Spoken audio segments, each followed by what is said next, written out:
On an ordinary day in the year 79, the people of a Roman town were buying bread, arguing in the forum, painting their walls, when the mountain beside them tore open the sky. Within about a day, the town and thousands of its people were gone, sealed under meters of ash. And then, slowly, the ash did something almost unbelievable. It kept them. Hello and welcome to Vanished Hours. I'm Isla Hart. Tonight, Pompeii, not a town that vanished without a trace, but the opposite. A whole Roman city stopped in a single day and preserved so completely that we can still walk its streets, read its graffiti, and stand where its people stood in their final hour. Pompeii was a comfortable, busy town on the Bay of Naples, somewhere between 10 and 20,000 people, with bathhouses, theaters, temples, bakeries, and fine painted homes. It was a place of ordinary Roman life: business, gossip, politics, dinner.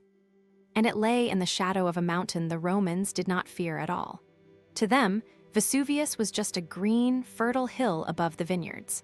They had no idea it was a sleeping volcano or that it was about to wake. We know what it looked like because a young man named Pliny watched it from across the bay and wrote it down.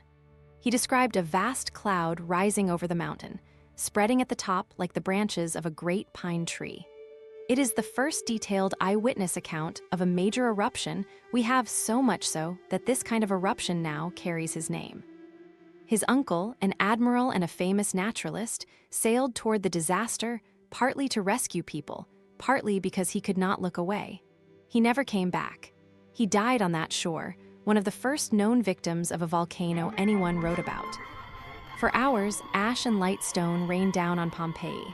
It piled in the streets, blocked doors, and grew heavy enough to collapse roofs. Some people fled at once out of the gates and toward the sea. Others sheltered indoors, hoping it would pass, and the longer they waited, the harder it became to leave. Then came the deadliest phase. Surges of superheated gas and ash swept down off the mountain, faster than anyone could run. For those still in Pompeii, there was no escape. The city, and everyone left in it, went silent under a blanket of ash several meters deep. For nearly 17 centuries, Pompeii lay buried and half forgotten until it was rediscovered and slowly dug out. And what the excavators found was not a ruin so much as a paused city. Loaves of bread still in the ovens. Election slogans and rude jokes scratched on the walls.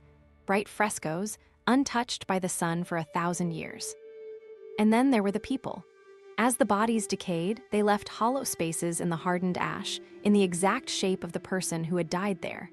By filling those cavities with plaster, archaeologists could recover the form of a human being in their last moment, a parent shielding a child, a figure lying still. They are not statues. They are the shape of someone's final breath. There is one more strange thing about Pompeii. Even the date is uncertain. For centuries, we said it happened in August.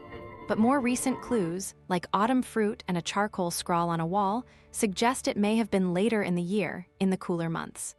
A city this well preserved, and we still aren't certain what day it died. What Pompeii gives us is something almost no other place can. Not the grand and the famous, but the ordinary, a whole town's worth of normal life, caught in the act of living it. The tragedy is real. But so is the gift, a single Roman day that never quite ended. Most of history comes to us in pieces. Pompeii comes to us almost whole, a city interrupted, holding its breath. We don't have to imagine the Roman world here. We can simply walk into it and feel how suddenly an ordinary day can become the last one.